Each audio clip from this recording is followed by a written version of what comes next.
Welcome back to Sports Corner. I'm Lyndsay with this week's edition of Excuse You.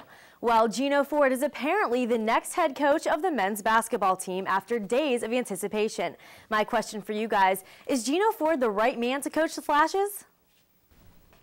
James, I think you're going to agree with me. You know, you're hiring within. He already knows the system. You've got to go with him. I guess the only one problem I see with hiring Ford is, you know, Kenny apparently didn't even interview any other coaches. That would be interesting. I think that's an interesting thing. Was there any interviews? Because we don't really know. The whole athletic department was being tight-lipped about it. I mean, we had 3 or 4 people from the Stater and TV2 asking. Right. No one would talk. I'm surprised the AP was able to break. Well, I guess not. They break everything, it seems, these days. But I don't know. Gino Ford, it's good because, you know, he knows the MAC system. He's coached here. He played his ball at Ohio. So he's an Ohio guy. He's going to know how to coach in the MAC. So I think this is a really good pick. That's also why they brought him in here, to possibly be the next coming of Jim Christian. You know, Christian was 6 years here. You knew he was going to eventually leave. It was just a matter of time. And, I mean, I think it was smart for Christian to leave. I also think it's a good thing because the chemistry in the team will stay the same. They don't have to worry about a regime change. They have Gino Ford. He's been there before. He helped recruit half those guys, too. So I think it's a good pick. We just don't know if it's the legal one with no interviews. That's true. The 20-8 Golden Flashes have won 3 MAC games in a row going into Friday afternoon's doubleheader against Akron. So, guys, will the Lady Golden Flashes have enough talent to bring home a MAC title? Well, both John and I agree that they have a great chance of winning the MAC. There's a couple teams, though. Yep, Miami. Miami from the East and Central Michigan now. They're only 11-11 overall, but like I said, conference records do not matter. No. Because not conference, the out-of-conference, non-conference doesn't matter. Your conference record does.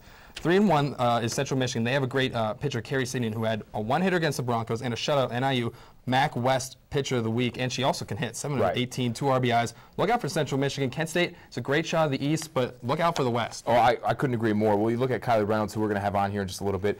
3-0 already on the year, 2 complete games, 1 of them a shutout. When you have a great pitching staff like her on the team, it's really going to bring the Flashes into what they need to do. Plus, the offense, if you look at Jessica Tuchek and Kim Hamilton, all bringing the power. Tuchek, slugging at 503, and Hamilton with 6 home runs. You've got to give that to Kent State. The MAC East is going to be very competitive this year in softball between Miami, Ohio, Kent State, and even Ohio University. Also, you got to be aware of. Well, you still have a tough schedule with Central Michigan, Ohio, Ball State, and Miami coming up.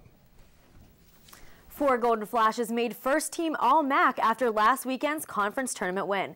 Guys, will the team have the same success in the NCAA regional meet?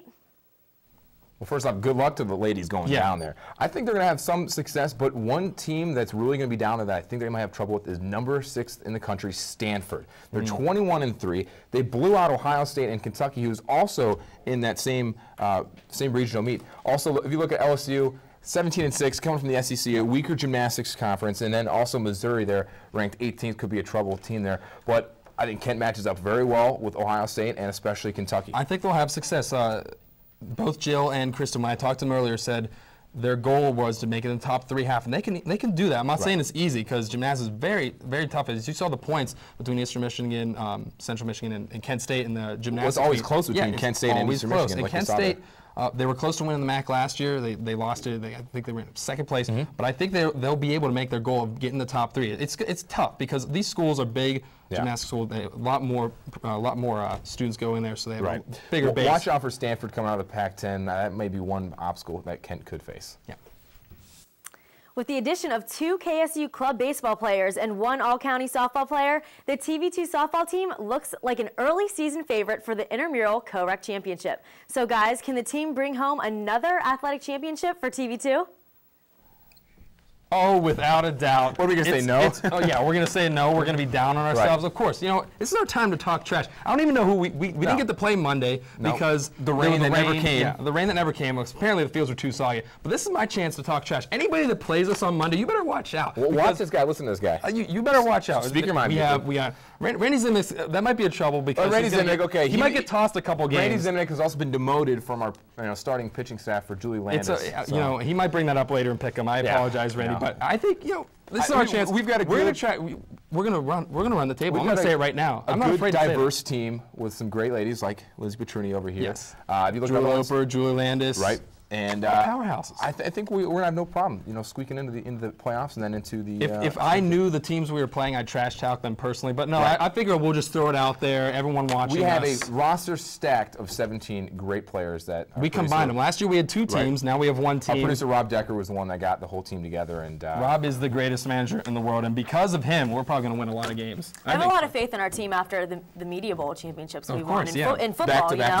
Back to three in a row. I mean, it's almost the same team. It's a dynasty. Our TV2 softball team. So TV2 Recreation Intramurals dynasty. We don't have big heads here. We're just that good. No. Well, coming up after the break, Kylie Reynolds will join Drew and I live in the studio to talk about her early season success on the KSU softball team.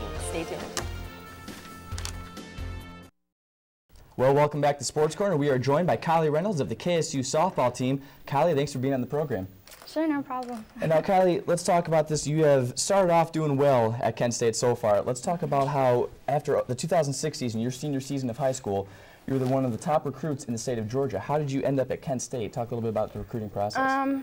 It's really just getting out there and getting your name out there. So it was really just kind of playing travel ball and stuff, and Coach Leonard came and saw me and came up here and looked at the school and really enjoyed it. So, I mean, it was an easy pick for me. I knew Kent State was the one after I came into my recruiting trip, so it worked out nicely.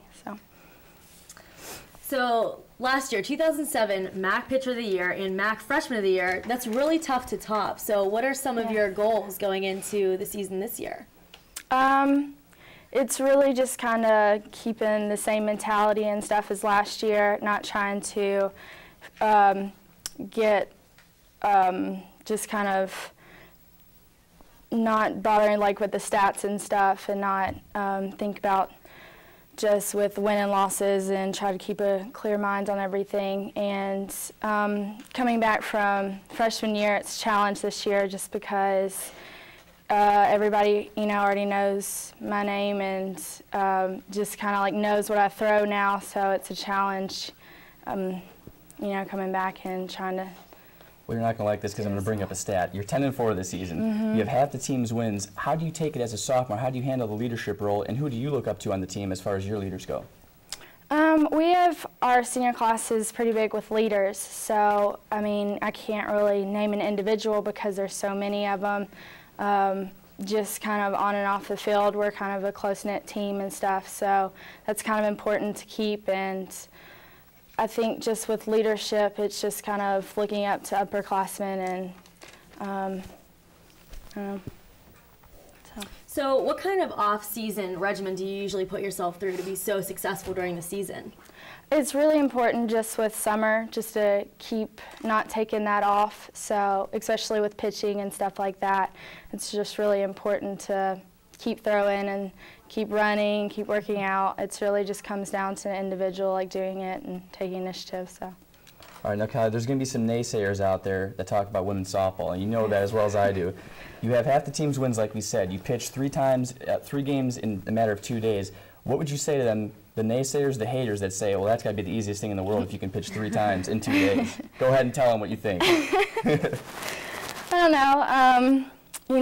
It's not as always easy as it looks, so it's just kind of gotta keep in shape and stuff like that. And I definitely wasn't prepared coming in. As the amount of time and effort and everything, you just can't really explain it to someone. Just gotta go through it. So how has the 3-pitcher rotation this year worked out with you, Gabrielle Burns, and newcomer Marquis Pizzuto? Well, Gabe's our senior, and she's really stepped up this year. She looks really good, kind of a newfound confidence. So we've definitely been sharing a good amount of time with each other. Marquis actually coming off an injury lately, so she hasn't gotten to see much time. But beginning of the year, she did really well, fall and everything. So it's exciting. It's easy because we all look so different. So it's nice to bring that. Well, Kylie, thank you very much again for being here. As we know, you guys are playing a doubleheader at Akron Friday. First game's at 1 p.m. Good luck to that. Thanks. And now still to come on Sports Corner, the Daily Kent Stater sports editor Jeff Russ and Black Squirrel Radio's own downtown Kenny Brown will join John Sable to discuss the latest headlines in sports. And our Sports Corner pick'em panel, hey, I think we're on that. brings you the Major League Baseball preview. Stay tuned. We'll be right back.